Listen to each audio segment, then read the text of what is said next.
चावल का दाना। एक भिखारी एक दिन सुबह अपने घर के बाहर निकलता है। त्योहार का दिन था। उसे गांव में बहुत भिक्षा मिलने की संभावना दिख रही थी। वो अपनी झोली में थोड़े से चावल के दाने डालकर बाहर आ जाता है। चावल के दाने उसने डाल लिए थे अपनी झोली में, क्योंकि झोली अगर भरी दिखाई पड़े तो देखने वाले को आसानी हो जाती है। उसे लगता है कि किसी और ने भी दिया है। सूरज निकलने के करीब था। मार्ग पर आते ही सामने से राजा का रथ आया हुआ था। भिखारी सोचता है आज राजा से अच्छी भीख मिल जाएगी। राजा का रथ उसके पास आकर रुक जाता है।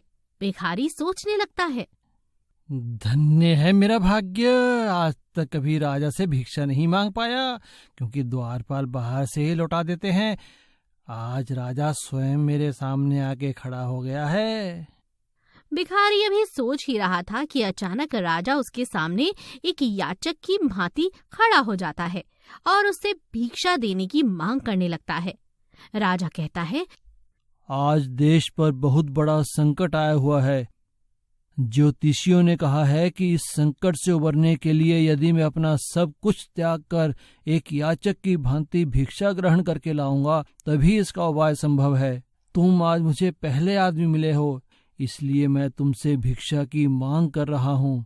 यदि तुमने मना कर दिया तो देश का संकट टल नहीं पाएगा, इसलिए तुम मुझे भिक्षा में कुछ भी दे दो। भिखारी तो सारा जीवन मांगता ही आया था, कभी देने के लिए उसका हाथ उठा ही नहीं था।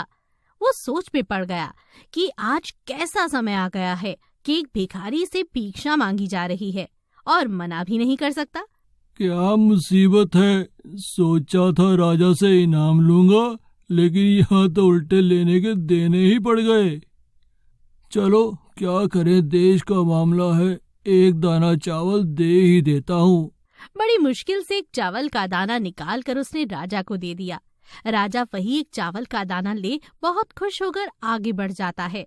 सबने उस राजा को बढ़ चढ़ कर भिक्षा दी, परंतु भिखारी को चावल के दाने के जाने का भी बहुत ज्यादा गम सता रहा था।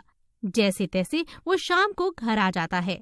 भिखारी की पत्नी ने भिखारी की झोली पलटी तो उसमें से भीख के अंदर एक सोने का चावल का दाना दिखाई दिया। भिखारी की पत्नी ने उसे जब उस सोने के दाने के बारे में बताया तब भिखारी छाती जोर जोर से पीटने लगा। हरी मेरी फूटी किस्मत, मैंने राजा को और कुछ क्यों नहीं दिया, राजा को सारे चावल के दाने क्यों नहीं दे दिए। अगर मैं राजा को सब दे देता तो सारा सोने का हो जाता। हे प्रभु, मैंने ये क्या कर दिया, अपने पैरों पर खुद ही कुल्हाड़ी मार दी। भगवान, आप रो क्यों रहे हो जी?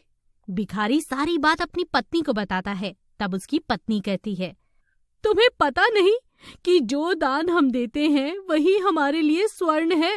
जो हम इकट्ठा कर लेते हैं वो सदा के लिए मिट्टी हो जाता है।